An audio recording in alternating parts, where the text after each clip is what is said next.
A millionaire's love story ends in heartbreak when his maid vanishes, only to leave behind a child who holds the key to a shocking truth. And if you cherish your family and love videos like this, subscribe to our channel to have 10 years of luck in your life. The grand ballroom of the Plaza Hotel buzzed with New York's elite, their designer clothes and jewelry catching the light of crystal chandeliers. Ryan Adams stood at the podium, his tailored Armani suit failing to mask the weariness in his shoulders. He delivered his speech about urban development and charitable initiatives with practiced ease, but his mind wandered to a different time, a different place. The audience applauded at all the right moments as Ryan discussed his company's latest affordable housing project. Board members nodded approvingly from their tables, champagne glasses raised in celebration of another successful year. Yet Ryan felt disconnected from it all, going through the motions like an actor in a play he'd performed too many times. Between handshakes and business card exchanges, his thoughts drifted to the morning 3 years ago when he'd last seen Maya.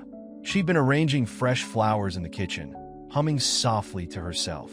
The morning light had caught her dark hair, creating a halo effect that now seemed painfully prophetic. That was the day she disappeared without a trace, leaving nothing but questions and an emptiness that time refused to fill. Mr. Adams, the Thompson Group is interested in discussing potential partnerships, his assistant whispered, pulling him back to the present. Ryan nodded mechanically, but his mind was still trapped in memories of quiet Sunday mornings with Maya, sharing coffee and dreams on his penthouse balcony. Those moments had felt different from anything he'd experienced before. Despite their different backgrounds, him, the real estate mogul, and her, working as his housekeeper, their conversations have flowed naturally. Maya had a way of seeing through the facade of wealth and status, challenging his perspectives with her honest observations and genuine insight. The gala continued around him, a swirl of faces and voices that seemed increasingly distant. In the corner of the ballroom, a young waitress with dark hair moved between tables, and for a split second, Ryan's heart stopped. But it wasn't her. It was never her. As the evening wore on, Ryan maintained his professional demeanor while memories continued to surface. He remembered Maya's passion for photography, how she'd capture simple moments around his home. Morning light through windows, shadows cast by plants, reflections in water glasses. She'd seen beauty in things he'd never noticed before. When the last guest finally departed, Ryan's driver took him back to his Manhattan mansion. The house, worth millions, felt hollow despite its expensive furnishings. He loosened his tie and walked through the quiet rooms, eventually stopping at his study. There, on his desk, sat the only photograph he had of Maya, a candid shot taken at a company Christmas party. She hadn't known she was being photographed, and her genuine smile captured everything he missed about her. Ryan poured himself 2 fingers of scotch and sank into his leather chair. The city lights twinkled beyond his window, but his focus remained on the photograph. In it, Maya wore a simple blue dress, nothing like the designer gowns that had filled the ballroom tonight. Yet she'd outshone them all with her natural grace and warmth. The silence of the house pressed in around him. Though he employed a full staff, none had managed to fill the void Maya left behind. It wasn't just about losing a housekeeper or even a potential love interest. It was about losing someone who had seen him as more than his bank account and business empire. Ryan took another sip of scotch, letting the liquid burn away the lump in his throat. The photograph stared back at him, a moment frozen in time, taunting him with questions he couldn't answer. Where had she gone? Why had she left? Had she felt the same connection he had? His security system hummed quietly in the background, monitoring every entrance and exit, just as it had the day she disappeared. The cameras had shown her leaving normally, carrying her usual bag, giving no indication that she would never return. The mystery of her departure had consumed countless private investigators and sleepless nights, yet yielded nothing but dead ends. As midnight approached, Ryan finally set down his empty glass. Tomorrow would bring another day of meetings, deals, and the endless pursuit of success that had defined his life before Maya. But success felt hollow now, each achievement echoing in the spaces where her laughter used to be. He carefully returned the photograph to its place on his desk, a ritual he'd performed countless times.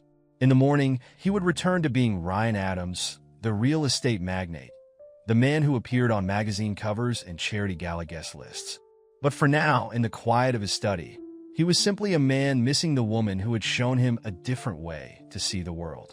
The morning after the gala, Ryan sat in his corner office on the 45th floor of Adams Tower, staring blankly at quarterly reports. Numbers that usually commanded his full attention now blurred together on the screen.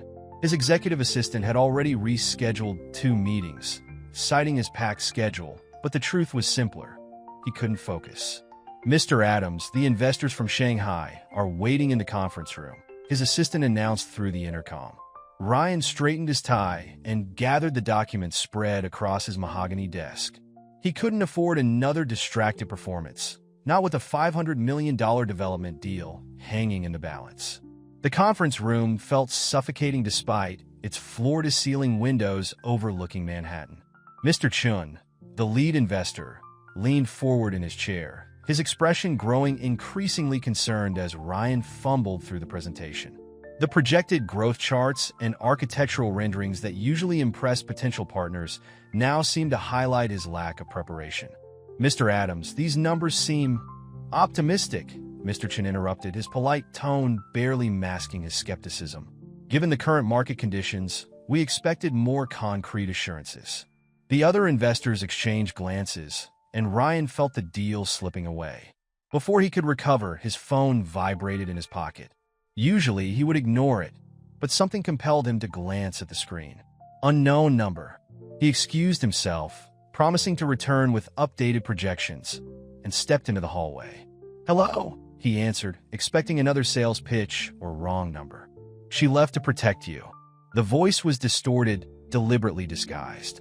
"Maya Johnson didn't disappear, Mr. Adams. She ran." Ryan's hand tightened around the phone. "Who is this? What do you know about Maya?" "The truth is in her old apartment.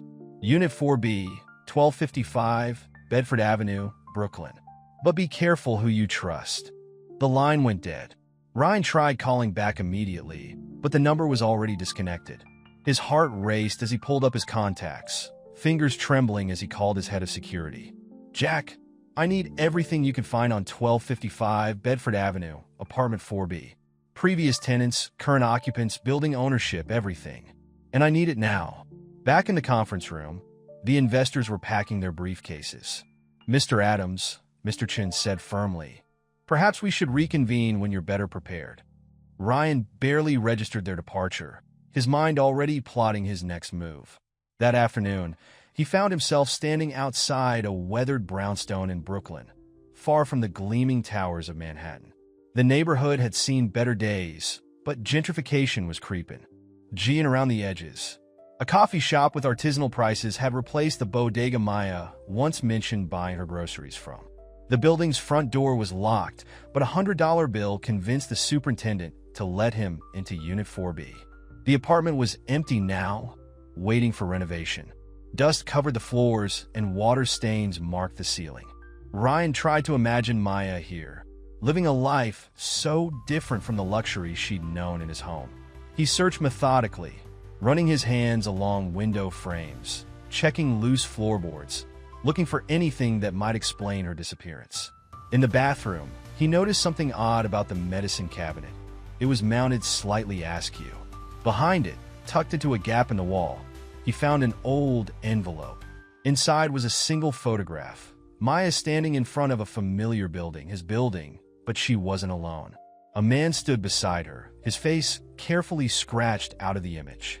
On the back, written in what he recognized as Maya's handwriting, were the words, "Remember what you promised."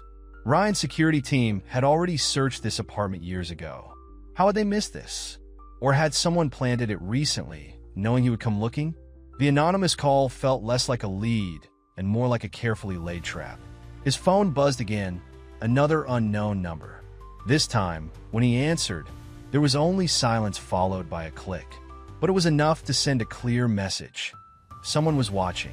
Back in his office that evening, Ryan pulled up the old investigation files on his computer. 3 years of private investigators, police reports, and dead ends stared back at him. Maya's background had been clean, too clean perhaps, Her references checked out perfectly. Her past employers all gave glowing recommendations, but now he wondered if it had all been carefully constructed. He opened her employment file, scanning details he'd memorized long ago. Maya Johnson, age 28, single, no family listed. Previous addresses, including the Bedford Avenue apartment. Education, work history, all impeccable. But as he stared at her employee photo, he realized something he'd overlooked before. In 3 years of employment, she'd never once used her employee ID card to enter the building. She'd always been let in by security or other staff members. Ryan leaned back in his chair, the weight of this new realization settling over him. Maya hadn't just disappeared. She'd been preparing for it all along. The question was why? And who was the man in the photograph? As night fell over the city, Ryan remained in his office, surrounded by papers and possibilities. The failed investor meeting seemed trivial now. Something larger was at play, something that had been building long before Maya walked out of his life. The anonymous caller had said she left to protect him. But from what? Or from whom? He picked up the photograph again, studying the scratched-out face. The man's stance suggested familiarity with Maya, but the deliberate defacement spoke of danger. "Remember what you promised," she had written. But Maya had never made him any promises, at least none that he could remember. 3 years had settled into a monotonous rhythm for Ryan. Wake up, go to the office, close deals, return to an empty house. His company had expanded across 4 continents, but success felt mechanical, driven by habit rather than passion. The photograph from Maya's apartment sat locked in his desk drawer, its mysteries still unsolved despite countless hours of investigation. The autumn evening started like any other. Ryan's town car pulled up to his mansion's circular driveway at precisely 7:45 p.m. He collected his briefcase, nodded to his driver, and walked toward the front door. But something was different. A small figure sat on his front steps, backpack clutched tightly to his chest. The security team should have intercepted any visitors, but as Ryan A.P. Proict, he understood why they hadn't. The boy couldn't have been more than 10 years old, with dark curly hair and caramel skin. But it was his eyes that stopped Ryan in his tracks. They were exactly like Maya's, down to the distinctive gold flecks in the brown irises. "Are you Mr. Adams?" the boy asked, standing up and brushing off his jeans. His voice carried a confidence that belied his age. "I am," Ryan replied, maintaining his distance. "Where are your parents?" "My mom can't be here." The boy extended his hand with startling formality. "I'm Jordan Johnson. Maya Johnson is my mother." The world tilted slightly on its axis. Ryan stared at the offered hand, noting the familiar shape of the fingers, the same elegant wrists he'd admired countless times as Maya arranged flowers or poured tea. Without conscious thought, he reached for his phone to call security, then stopped. The boy, Jordan, was watching him with Maya's patient gaze. "How did you get past security?" Ryan managed to ask. Jordan shrugged. "I told them I was delivering something for my school's fundraiser. Adults don't pay much attention to kids doing fundraisers." A hint of pride colored his voice. "Mom said you were smart, but that sometimes smart people miss the simple things." Ryan felt the familiar ache at the mention of Maya, sharper now with her son standing before him. "Come inside," he said finally. "We should talk." In his study, Jordan looked comically small in the leather armchair where numerous business titans had sat before him. Ryan offered him a glass of water, which he accepted with impeccable manners that echoed his mother's. "Where is Maya?" Ryan asked, unable to keep the urgency from his voice. "Mom said you'd ask that first." Jordan reached into his backpack and pulled out an envelope, creased and worn as if it had been opened and refolded many times. "She told me to give you this when I found you." Ryan's hands trembled slightly as he took the envelope. The paper was expensive, the kind Maya used to stock in his home office. He recognized her handwriting immediately. "Dearest Ryan, if you're reading this, then Jordan has found his way to you, just as I always knew he would. There's so much I need to tell you, so much you need to understand. But first, you need to know that everything I did was to protect both of you. Jordan is more than just my son. He's the key to everything that happened, though he doesn't know it yet. Keep him safe, Ryan. Trust no one else with this letter or with him. There's more you need to know, but not yet. Not until I'm certain it's safe. Watch for my signs. You always were good at reading between the lines. With love, Maya.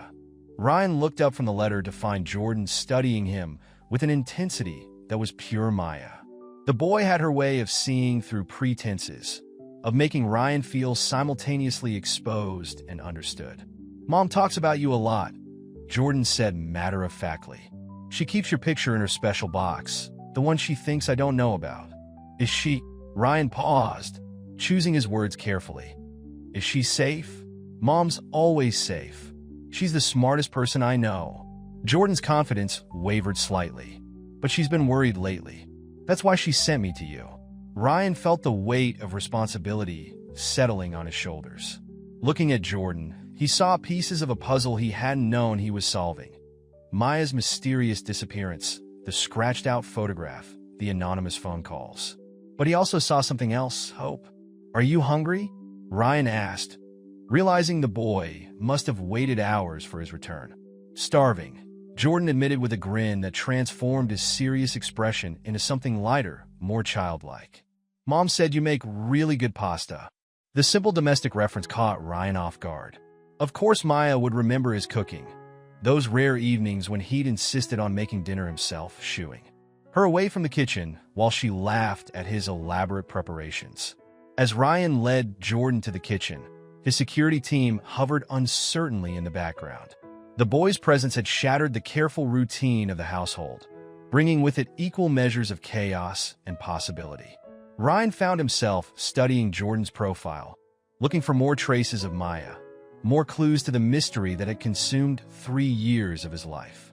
The letter burned in his pocket, its contents raising more questions than answers. But for now, Ryan focused on the immediate task, feeding Maya's son, keeping him safe, and trying to understand how this child might be, as Maya wrote, the key to everything. After ensuring Jordan was settled in one of the mansion's guest rooms, Ryan returned to his study. The grandfather clock struck midnight as he carefully reopened Maya's letter, spreading it flat under his desk lamp. Beyond the initial message, there were additional pages he hadn't read in front of Jordan. Ryan, what I'm about to tell you will be difficult to understand, but you deserve the truth. The man you know as James Carlton isn't who he claims to be. Before I came to work for you, he had already infiltrated your company with a single goal: to destroy everything you've built. I discovered this by accident. One night, while cleaning his office, I found documents that revealed a massive fraud scheme. But it wasn't just about money. It was personal. Carlton blamed your father for his family's financial ruin 20 years ago. He spent decades planning his revenge. When I realized what was happening, I tried to gather evidence. But Carlton caught me. He threatened not just me, but Jordan, a son you didn't know existed. A son who shares your blood, Ryan. Yes, Jordan is your son. Those weeks we spent together before I disappeared weren't just about falling in love. They created something beautiful and terrifying. When I discovered I was pregnant, I also learned how dangerous Carlton truly was. He gave me a choice: disappear with Jordan or watch both of you die. I chose to protect our son. Every day since then has been about keeping him safe while trying to find a way to expose Carlton. But I've finally gathered enough evidence. Jordan coming to you now isn't just about reunion, it's about justice. But be careful, Ryan. Carlton has eyes everywhere. Trust no one in your company. The evidence is hidden where we shared our first real conversation. You'll remember the place. Keep our son safe. Maya, Ryan's hands shook as he set down the letter. Jordan was his son. The revelation hit him with physical force, drawing him back to those precious weeks with Maya, to the connection that had felt so much deeper than mere attraction. He thought of Jordan's familiar mannerisms, the way he held himself, the intelligence behind his eyes. How had he not seen it immediately? Moving to the window, Ryan watched the city lights flicker below. His mind raced through implications and memories. That first real conversation with Maya had happened in the conservatory, where she'd found him seeking quiet after a particularly difficult board meeting. They talked for hours about dreams, fears, and the weight of legacy. She must have hidden the evidence there. A soft knock interrupted his thoughts. Jordan stood in the doorway, wearing borrowed pajamas that made him look even younger. I couldn't sleep, Jordan said simply. Mom says I get that from you. The thinking too much at night thing. Ryan's throat tightened. Come in, he managed. Would you like some hot chocolate? Your mother used to make it for me sometimes with cinnamon. And a tiny pinch of cayenne pepper, Jordan finished, smiling. She makes it for me too, when I can't sleep. As Ryan prepared the hot chocolate in his rarely used kitchen, he studied Jordan more carefully. The boy moved with a familiar grace, asking quietly intelligent questions about the AR. Tea on the walls, pieces Maya had helped him select. Every gesture, every expression revealed another thread connecting him to both his parents. Mom told me stories about you, Jordan said, settling onto a kitchen stool. Not sad stories like some kids get about their dads being gone. She told me about your kindness, your determination. She said I have your smile, but her common sense. Ryan handed him a steaming mug, fighting back emotion. She was right about the common sense part. I've been known to be a bit reckless when it matters. Like with the Anderson Development Project? Jordan asked casually. Mom kept the newspaper article about how you risked everything to build affordable housing instead of luxury condos. The mention of the project, one of his proudest achievements, sparked a realization. The evidence Maya mentioned must be connected to Carlton's interference with his charitable initiatives. Every attempted good deed had faced mysterious obstacles, unexplained complications. Jordan, Ryan said carefully, has your mother ever mentioned James Carlton to you? The boy's expression darkened slightly. Only that he's a bad man who pretends to be good.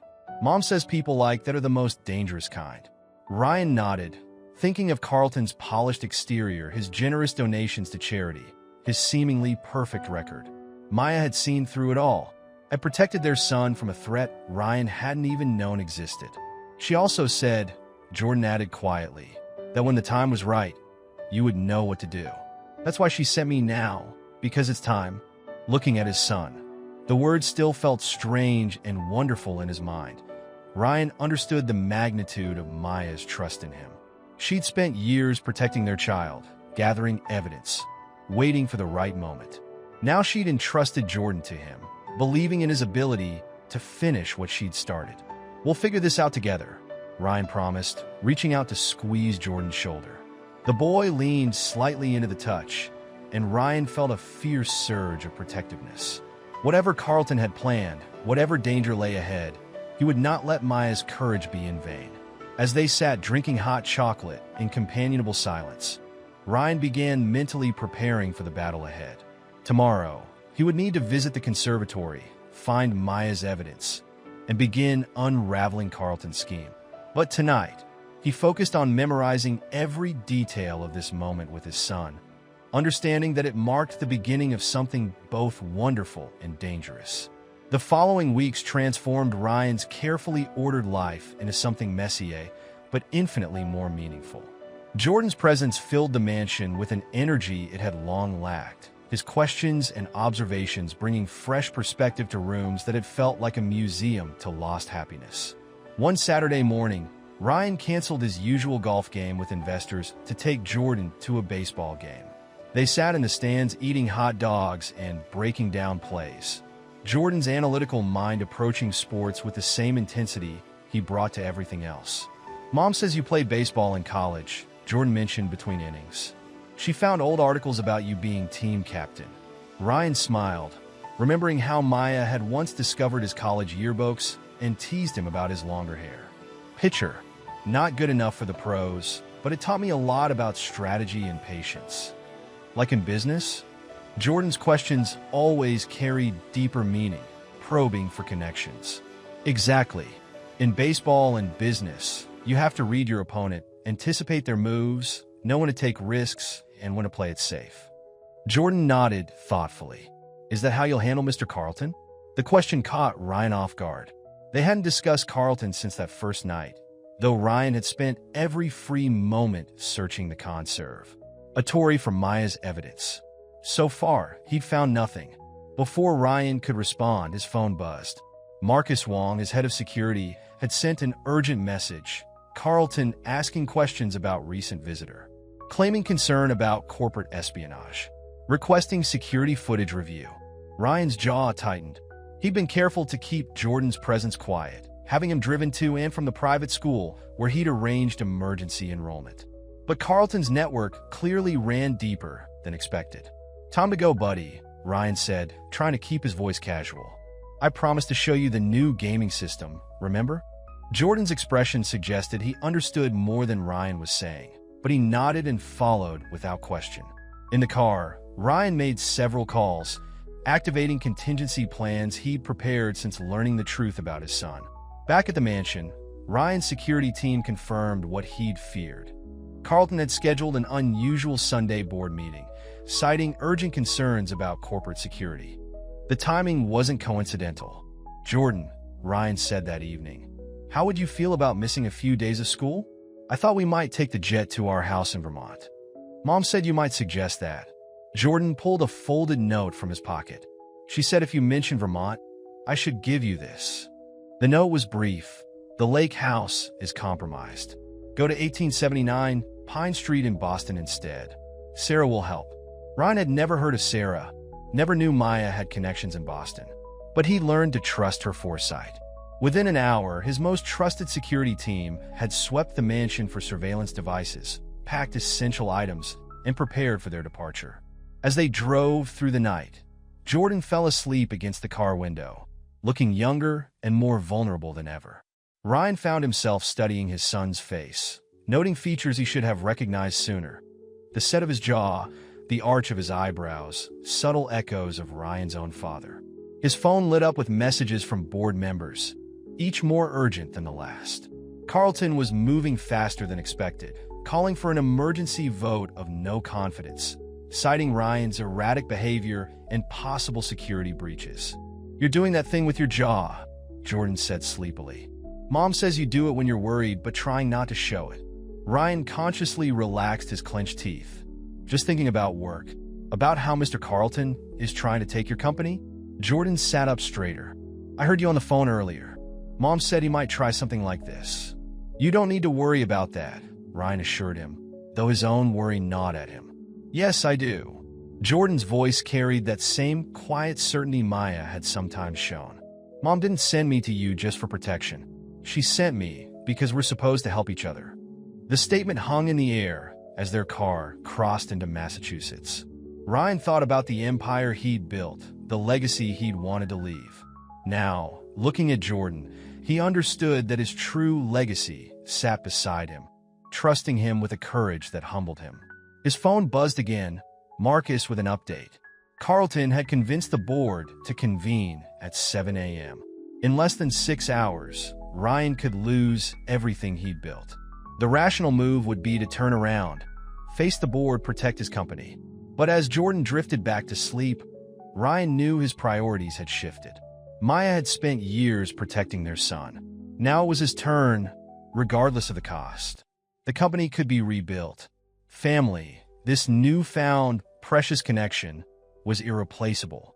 As Boston's lights appeared on the horizon, Ryan made a decision. He typed out a message to his legal team, "Initiate Protocol Phoenix." Years ago, he created an emergency plan to transfer controlling interest in key assets to a hidden subsidiary. He hadn't ever thought he'd use it, but Maya had been right. The time for playing defense was over. Whatever waited for them in Boston, whatever Sarah's role in Maya's plan might be, Ryan knew this night marked a point of no return. Carlton might take his company, but he wouldn't touch his son. And somewhere, Maya was watching, waiting for the right moment to complete whatever plan she'd set in motion all those years ago. The address in Boston led them to a modest park near the harbor. Ryan parked their rental car. They'd switched vehicles twice since leaving New York and watched families enjoying the autumn morning. Jordan insisted on stopping at the playground, his sudden desire to swing seeming oddly urgent. "Mom and I used to come here," Jordan said casually, pumping his legs to gain height. "She'd sit on that bench and take pictures while I played." Ryan scanned the area with new interest. The bench Jordan indicated faced both the playground and the street, perfect for surveillance. Maya hadn't just been hiding. She'd been watching, gathering information. "Jordan," Ryan asked carefully, "did you ever meet anyone else here with your mom?" The swing slowed as Jordan considered the question. Sometimes a man would talk to her, Mom said he was helping us stay safe, but I didn't like him. He made her cry once when she thought I couldn't see. Do you remember his name? Victor. Jordan jumped off the swing, landing with athletic grace. He had a weird accent like in spy movies. Mom always seemed scared after he left, even when she pretended she wasn't. Victor. The name triggered a memory. A potential investor Carlton had introduced 3 years ago, just before Maya disappeared. The man had shown unusual interest in Ryan's security protocols. There's something else, Jordan added, lowering his voice. Last time we were here, I heard Victor say a name that made Mom really upset. He said Mr. Carlton wanted to know if Alexander was still a problem. Ryan's blood ran cold. Alexander had been his father's first name, but he died in a car accident 15 years ago. Or at least, that's what the official report had claimed. A jogger passed too close. Their phone conspicuously pointed toward Ryan and Jordan. Ryan grabbed his son's hand. "Time to go, buddy." They walked briskly to the car, Ryan's security training kicking in as he noted potential surveillance points. The park had seemed innocent minutes ago. Now every bench, every tree could hide watching eyes.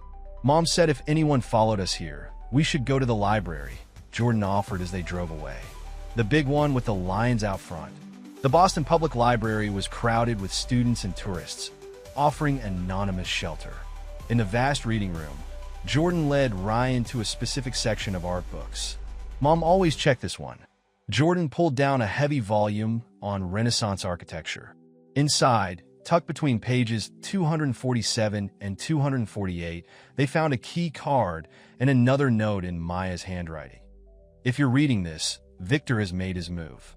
The key opens storage unit 417 at Harbor Securities. What you find there will explain everything. But Ryan, before you go, remember the last conversation we had about your father. Some accidents aren't accidents at all. Ryan's hands trembled as he read the note twice more. That final conversation with Maya. They discussed his father's death, how the brake lines had failed on a road Alexander Adams had driven hundreds of times. Maya had seemed oddly interested in the details, asking questions that now took on new significance. "Dad." Jordan's voice was quiet, uncertain. It was the first time he'd used the word, and it hit Ryan like a physical force. "Are we in trouble?" "No," Ryan assured him, though he knew it wasn't entirely true. "We're just following your mom's plan. She's very smart, remember?" "The smartest," Jordan agreed, "but she's also really scared of Victor.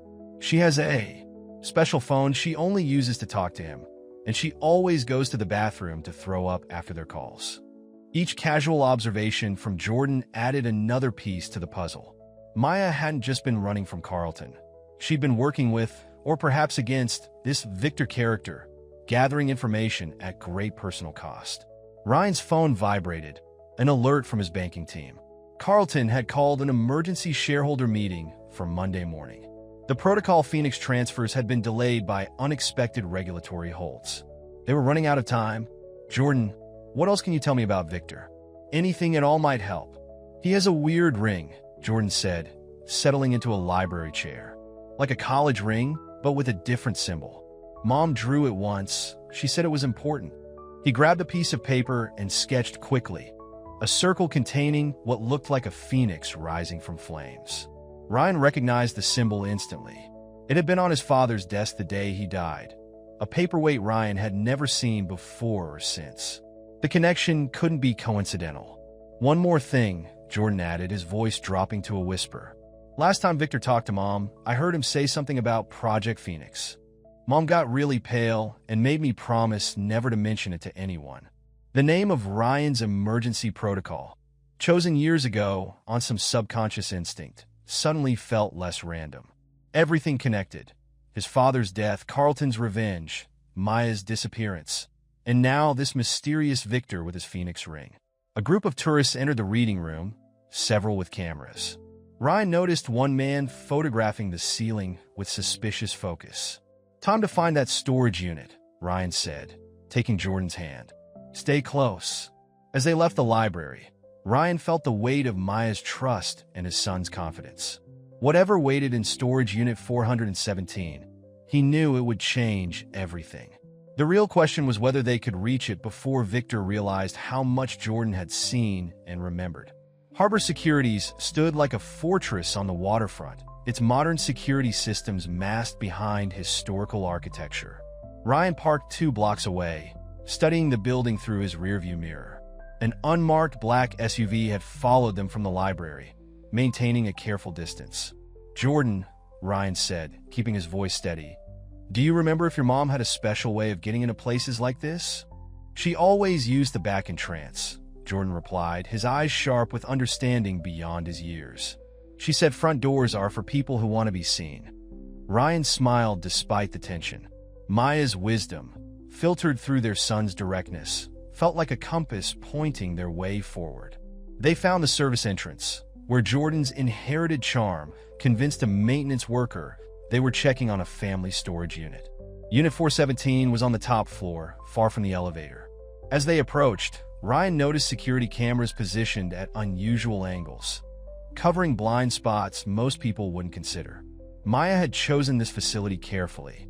The key card worked, but the unit was empty except for a single USB drive taped beneath a shelf and another note.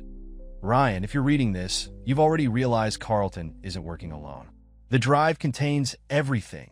Proof of how they killed your father, documentation of their decades-long scheme, and the real reason they want Jordan. But be careful. Viktor Petrov isn't just Carlton's associate. He's the architect of everything. Take the evidence to Rebecca Chun at the FBI's Boston office. Only her. Victor has people everywhere, but she's clean. I've verified it. P.S. Jordan, me more. Remember the game we played with the emergency phones? It's time." Ryan pocketed the drive just as his phone buzzed with a message from Marcus. "Carlton in Boston. Landy. Ing at private airstrip. Multiple vehicles mobilizing." They needed to move fast, but Jordan tugged at his sleeve. "Dad, we need to go to the candy store first." "Jordan, we don't have time. Mom said it's important. The one near the park. Please." Something in his son's tone made Ryan listen.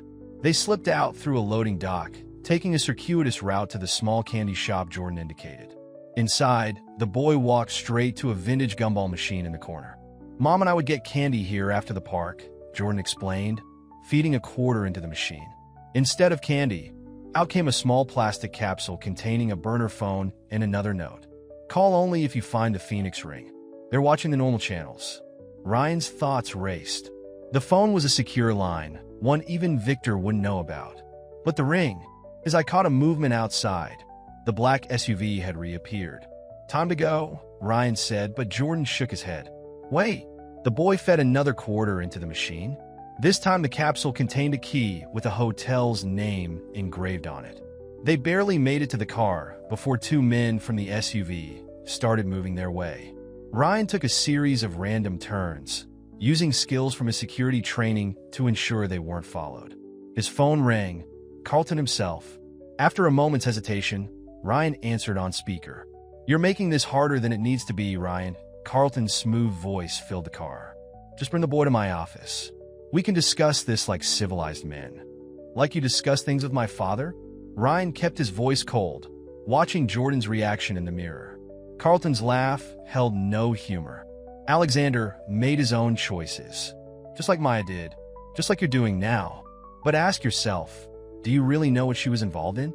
Who she really worked for?" "I know enough." "Do you?" Carlton's voice sharpened. "Did you know she was working with us before she ever entered your house? That everything, every smile, every moment was carefully planned." Ryan's grip tightened on the steering wheel, but Jordan spoke before he could respond. "You're lying," his son said clearly into the speaker. "Mom loved Dad. She cried every night about leaving. I heard her." A long pause followed. When Carlton spoke again, his voice had changed. "You've grown up, Jordan. You sound just like your grandfather when he was young. Another Adams man, ready to carry on the legacy.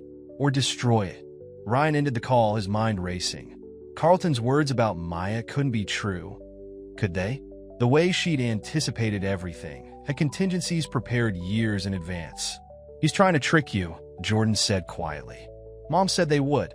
She said they'd try to make you doubt her, because that's the only way they can win." Ryan glanced at his son, seeing Maya's strength and his own determination reflected in those young eyes. "When did you get so wise?" "Mom says I get that from both of you." Jordan managed a small smile. "She also says wise people know when to ask for help. Maybe it's time to call Rebecca Chun." The hotel key felt heavy in Ryan's pocket. They had evidence, a secure phone line, and an FBI contact Maya trusted. But Carlton's words had hit their mark. How much of his relationship with Maya had been real, and how much had been part of some larger plan? Jordan seemed to read his thoughts. "Mom keeps a picture of you by her bed," he said softly. "Not the fancy ones from magazines. Just one from that day you both made pizza in the kitchen and got flour everywhere. She says it's the moment she realized love wasn't supposed to be part of the plan." Ryan blinked back unexpected tears, remembering that evening. How Maya's laughter had filled the kitchen, how natural it had felt to wrap his arms around her, both of them covered in flour. Some things couldn't be faked. "All right," he said, making a desi. "Shaun, let's see what your mom left us at that hotel. Then we'll call Rebecca Chun." As they drove toward the hotel, Ryan noticed Jordan typing something on the burner phone. "What are you doing?" "Sending Mom our location," Jordan said calmly. "She said to do it if we ever found the phone. She promised she'd come when it was safe." Ryan wanted to question this, to understand how Maya could possibly monitor a burner phone after 3 years, but he'd learned to trust her planning. Right now, they needed to focus on staying ahead of Carlton and Victor, on protecting the evidence and each other. The sun was setting over Boston Harbor as they drove, casting long shadows that seemed to reach for them like grasping fingers. Somewhere in the city, Carlton was mobilizing his forces. But somewhere else, maybe Maya was watching, waiting for the right moment to emerge from the shadows she'd hidden in for so long. The hotel turned out to be a modest establishment in Cambridge, far from the luxury properties Ryan usually frequented. The key led them to room 514, which contained only a small suitcase and a laptop sealed in a waterproof bag. "Mom's emergency kit," Jordan explained, moving through the room with familiar confidence. "We have these set up in 6 cities. Sometimes we practice finding them, like a game." Ryan watched his son methodically unpack the suitcase, noting how the boy's movements mirrored Maya's efficient grace. Inside, they found cash in multiple currencies, passports with their photos under different names, and a sealed envelope marked "When Jordan finds his father." As Ryan opened the envelope, Jordan settled beside him on the room's single bed. The paper inside held not Maya's usual flowing script, but a printed document. Project Phoenix, Initial Assessment, 2004. Subject, Alexander Adams Status. Terminated Secondary Target, Ryan Adams Status. Under Surveillance Note. Subject's son shows potential for psychological manipulation through emotional attachments. Recommend long-term infiltration strategy. Ryan's hands shook as he read. The document was dated years before he'd met Maya. Below it, Maya had written, "Ryan, I found this in Victor's files the day I discovered I was pregnant. They've been planning to use me to destroy you, just as they'd used others to destroy your father. But they didn't count on one thing. Real love can't be manufactured or controlled. Everything in this room is clean. No trackers, no surveillance. The laptop contains copies of all the evidence, plus something they don't know I have, Alexander's personal journals. He knew they were coming for him, Ryan. He left a trail, but he hid it in the last place they'd look. Jordan knows the password. Trust him. Trust the love that created him. Maya, Dad?" Jordan's voice pulled Ryan from the document. "Can I show you something?" The boy opened the laptop and typed a complex sequence of characters. "Mom taught me this password when I was 5. Made me practice it every night before bed." The screen came to life, revealing hundreds of files and folders. "But that's not what I wanted to show you," Jordan continued, pulling a worn notebook from his backpack. "Mom gives me a new one every year. She says writing things down helps you remember what matters." He opened to a page filled with his childish handwriting. Things Mom says about Dad. He hums when he cooks pasta. He always helps people even when it costs him money. He has a secret smile that's just for people he loves. He taps his fingers when he's thinking hard. He's brave, but sometimes forgets to be careful. He needs someone to remind him to look at the stars. Ryan's throat tightened as he read the list. Each observation was intimately personal. Things only someone who truly knew him would notice. Things Maya had not just observed, but treasured enough to share with their son. "There's more," Jordan said softly, turning pages. "She told me stories. Every night. Real ones, not fairy tales. About how you turned down millions because building a homeless shelter was more important. About how you visited your employees in the hospital and paid their bills. About how you danced with her in the kitchen when you thought nobody was watching." Ryan remembered that dance, a quiet Sunday morning, Maya cleaning up breakfast dishes, him impulsively pulling her into a waltz when her favorite song came on the radio. He'd had no idea anyone else knew about that moment. "She taught me to be proud of being your son," Jordan continued, his voice steady, but his hands gripping the notebook tightly. "Even when we had to hide, even when we moved every few months, she made sure I knew who I was, who we were." Ryan pulled his son close, feeling the boy's shoulders shake slightly. "I'm proud to be your father," he said softly. "And I'm proud of your mother for protecting you, for being strong enough to leave when she discovered the truth." Jordan nodded against his shoulder. "She said you'd understand. That's why she made sure I knew everything about you. So when it was time, you'd see that none of it was fake. The bad guys might have planned for her to meet you, but they didn't plan for her to love you." A notification popped up on the laptop, an encrypted email arriving in real time. Jordan sat up, suddenly alert. That's Mom's signal. She only uses this when it's really important. The message was brief. "Victor found the storage unit. Carlton moving tonight. Get to Rebecca Chin now. Take the route we practiced, Jordan. I'll meet you there." "What route?" Ryan asked, but Jordan was already moving, gathering specific items from the suitcase with practiced efficiency. "Through the subway, then the university, then the back streets to the federal building," Jordan recited. "Mom and I did it 12 times. She timed me. My best is 27 minutes. Ryan marveled at the preparation, the years of training disguised as games, the way Maya had shaped their son into someone who could handle this moment. Jordan wasn't just their child. He was their bridge, the living proof of what they'd shared, and their best hope for exposing the truth.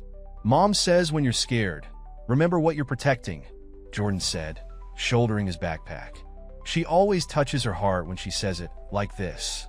He demonstrated the gesture, and Ryan recognized it. He'd seen Maya do it countless times, never understanding its significance until now. As they prepared to leave, Ryan noticed Jordan slipping his notebook into the room's safe. "We can't take it with us," the boy explained. "Mom says memories are safest in our hearts. The rest is just paper." Ryan took one last look at the room, at the evidence of Maya's years of planning and preparation, all leading to this moment. Then he took his son's hand, ready to follow where Jordan would lead him, trusting in the love that had created this extraordinary boy. Outside, the city was growing dark, but for the first time in years, Ryan felt like he could see clearly. Whatever came next, he knew three things with absolute certainty. Maya's love had been real, their son was incredible, and it was time to finish what Alexander Adams had started all those years ago. The route to the FBI building felt like navigating through shadows. Jordan led confidently through service corridors and lesser-known passages, his movements displaying a lifetime of practiced escape routes. They emerged from a subway station only to duck immediately into a university building, their footsteps echoing through empty academic halls. "Wait," Jordan whispered, pulling Ryan behind a column. Seconds later, two men in suits walked past, speaking quietly into earpieces. Their Phoenix rings caught the fluorescent light. "Mom says Victor's men always travel in pairs," Jordan explained once they passed. "She taught me to count the seconds between their patrols. 50 in minutes on weekdays, 12 on weekends." Ryan checked his phone. No signal. They ditched their regular devices earlier, keeping only the burner phone Maya had left them. The USB drive felt heavy in his pocket, its contents potentially explosive enough to bring down not just Carlton, but an entire network of corruption. They reached the FBI building through a service entrance Jordan swore was safe. "Mom timed the security camera rotations," he explained. "We have an 8-second window now." Inside, the building hummed with late-night activity. Ryan approached the security desk, but Jordan tugged him toward a specific elevator. Ms. Chen's office is on 7. Mom says to avoid the front desk. They're compromised. The elevator opened directly into a secured area where a woman sat working late, her desk neat except for a small potted plant. The same variety Maya used to tend in Ryan's conservatory. Rebecca Chen? Ryan asked. She looked up unsurprised. Maya said you'd come eventually. Her eyes settled on Jordan. Right on schedule, young man. Your mother will be proud. You've been in contact with Maya? Ryan couldn't keep the urgency from his voice. Not directly. She has methods. Rebecca gestured for them to sit. The plant on my desk. She sends a new one every month through different florists. The care instructions contain coded messages. Last week said you'd arrive with evidence about Project Phoenix. Ryan placed the USB drive on her desk. Everything's here. Documentation of how they killed my father, their long-term infiltration plans, proof of Carlton's involvement. And Viktor Petrov's role as well, I assume? Rebecca's expression darkened. We've been building a case against him for years, but he's careful. Leaves no traces. Except one, Jordan spoke up. Mom showed me. It's in the pictures. Rebecca raised an eyebrow, and Jordan continued. The day Grandpa Alexander died, there are security camera photos from his office. Victor's reflection in the window. Mom enhanced them. Ryan started. He'd never heard about these photos, but Rebecca was already nodding. Maya mentioned photographic evidence. Said it was her insurance policy. That's why they want Jordan, Ryan realized. He knows where all the evidence is hidden, how to access everything Maya gathered over the years. Not just that, Rebecca said quietly. Jordan, would you mind getting yourself a hot chocolate from the break room? 3 doors down on the right. Once Jordan was out of earshot, Rebecca leaned forward. Project Phoenix wasn't just about destroying your family's empire, Ryan. It was about creating the perfect successor, someone they could control who had the Adams bloodline but would serve their interests. Jordan, Ryan whispered, the truth hitting him like a physical blow. Maya discovered she was pregnant right when they were going to activate the final phase of their plan. She was supposed to use her position in your household to slowly poison you. Not to kill, but to make you seem increasingly unstable. With you discredited, custody of your heir would have gone to Carlton, his appointed guardian in the event of your incapacity. Ryan felt sick, remembering how Maya used to prepare his meals, his coffee. How easy it would have been. But she couldn't do it, Rebecca continued. The people behind Project Phoenix didn't account for one crucial variable. Love, Ryan finished, thinking of Jordan's notebook, of all the small, genuine moments Maya had treasured and shared with their son. A notification pinged on Rebecca's computer. Her expression changed. We have a problem. Carlton just filed an emergency custody petition for Jordan, claiming you're mentally unstable and potentially violent. He's gotten 3 psychiatrists to testify about your deteriorating condition. He can't dash, he can. The paperwork is backdated, showing concerns going back months. He's though. See this through, Ryan? The moment you took Jordan across state lines, you gave him the opening he needed. Ryan's mind raced. How long do we have? Minutes. There's already a judge signing the order. Carlton's people will be here, dash. The building's fire alarm cut through their conversation. In the hallway, Jordan appeared, looking urgent. Mom's signal. We need to go now. Rebecca was already moving, grabbing her coat. Take the service elevator to the parking garage. I'll handle the delay tactics we discussed. We discussed. Not you, she smiled slightly. Maya and I. We've had this plan for months. Go. They rushed to the elevator, Jordan leading the way with practiced ease. In the garage, they found a car waiting, keys in the ignition. Mom's backup plan, Jordan explained, climbing in. As Ryan started the car, his burner phone lit up with a message. Harbor Point Lighthouse. Midnight. Bring our son. Jordan read the message over his shoulder and smiled. Finally, Mom says the lighthouse is where you first told her you loved her. Ryan remembered that night, a chance encounter during a charity event, both of them seeking escape from the crowd. He'd never told anyone about that private moment. As they drove through Boston's darkening streets, pursued by unseen enemies but guided by Maya's meticulous planning, Ryan glanced at his son. Jordan sat calmly, watching the city blur past, trusting in his mother's plans and his father's protection. Mom says the bad guys never understand love, Jordan said suddenly. That's why they always lose in the end. Ryan reached over and squeezed his son's shoulder, praying Maya was right. They had 30 minutes to reach the lighthouse, to find Maya, to end this chapter of their story. Behind them, sirens began to wail, and ahead, storm clouds gathered over the harbor. The final confrontation was coming, and this time, the entire family would face it together. The lighthouse stood sentinel against the stormy sky, its beam cutting through sheets of rain that had begun to fall. Ryan parked the car in shadows, remembering another rainy night here years ago, when he'd first opened his heart to Maya. Mom will come from the beach side, Jordan said with certainty. She always says the obvious path is the most dangerous. They made their way around the lighthouse's base, wet sand clinging to their shoes. Jordan moved with the same careful precision Ryan had observed in Maya, each step calculated despite his youth. A figure emerged from the darkness, not Maya, but Viktor Petrov himself, his phoenix ring glinting in a flash of lightning. "The boy comes with me," Viktor said, his accent thick with authority. "Carlton has legal custody now. Don't make this messier than it needs to be. Like you made things messy for my father?" Ryan positioned himself in front of Jordan. Viktor smiled coldly. Alexander was weak. He discovered our operation and thought exposing it was more important than protecting his family. "You're making the same mistake." "No," came a voice from the darkness. "He's making things right." Maya stepped into the beam of the lighthouse, rain plastering her hair to her face, but her stance unwavering. She looked exactly as Ryan remembered, yet somehow stronger, more resolved. "The prodigal traitor returns," Viktor sneered, but there was uncertainty in his voice. "I've been here all along," Maya replied. She moved closer, and Ryan saw she was holding something. Watching, gathering evidence, building the case.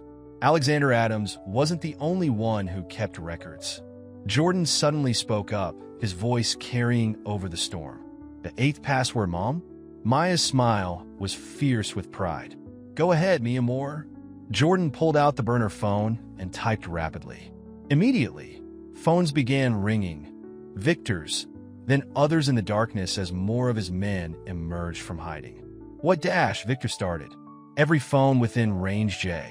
UST received a complete copy of the evidence, Maya explained. "Financial records, surveillance footage, Alexander's final testimony, everything. And it's not just going to your phones. Right now, it's being uploaded to every major news outlet, federal agency, and law enforcement department in the country." "Impossible," Viktor snarled, but his face had gone pale. "The lighthouse isn't just a meeting point," Jordan said, sounding for all the world like a young professor. "Mom says it's also the highest point with clear signal transmission for miles. Perfect for a data burst." Ryan felt a surge of pride in his son's intelligence, in Maya's meticulous planning. But Viktor was already reaching into his jacket. "If I'm going down," he growled, producing a gun, "I'm taking the Adams bloodline with me." Several things happened at once. Viktor aimed at Jordan. Ryan lunged forward. Maya shouted a warning. And from above, brilliant spotlights suddenly illuminated the entire scene. "FBI, drop your weapon."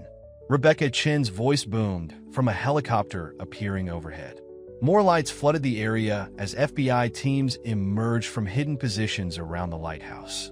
"You really think I came back without backup?" Maya called over the noise. She moved to stand beside Ryan and Jordan, forming a protective circle around their son. "You taught me better than that, Viktor. I learned from the best how to play the long game." Viktor's gun wavered. In that moment of hesitation, Ryan saw his father's strength, Maya's cunning, and Jordan's future all hanging in the balance. He acted on instinct, tackling Viktor just as the gun went off. The shot went wide, the gun flying from Viktor's grip.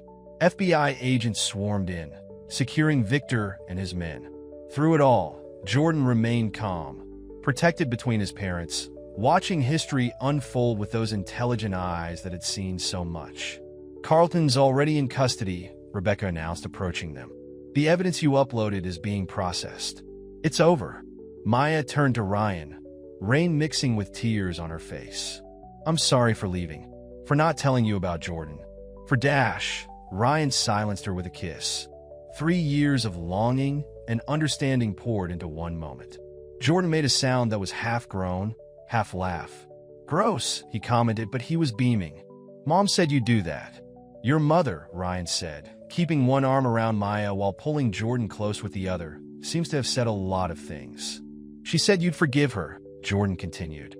"That real love always forgives." Maya pressed her face into Ryan's shoulder. "I never stopped loving you. Everything else changed, but not that." As the FBI led Victor away, he called back one last time. "You'll never be safe. There are others, more powerful than me. Let them come," Ryan replied calmly. "The Adams family is whole again. And this time, we're ready." Jordan took both his parents' hands, forming an unbreakable circle. Above them, the lighthouse beam continued its eternal sweep, no longer illuminating secrets, but celebrating a family reunited. Later, as they drove back to Boston proper, Jordan sleeping peacefully in the back seat, Maya explained everything. How she discovered her pregnancy the same day she found proof of Victor's plans, how she'd spent years gathering evidence while keeping Jordan safe, how she'd watched over Ryan from afar.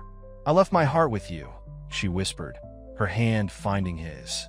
"Now we can finally build the future we dreamed about." Ryan squeezed her hand, watching their son in the rearview mirror. The storm was passing, dawn breaking over the horizon. In his pocket, the USB drive that had started this final chapter lay forgotten. Its contents now public, its secrets transformed from weapons into tools of justice. The city skyline appeared before them, no longer a landscape of shadows and threats, but a promise of new beginnings. They had aced the echoes of the past and emerged stronger, bound together by a love that had proven more powerful than any carefully crafted scheme. As the sun rose over Boston Harbor, the Adams family drove toward home. Not the mansion in New York or any of the safe houses Maya had established, but somewhere new, somewhere they would build together.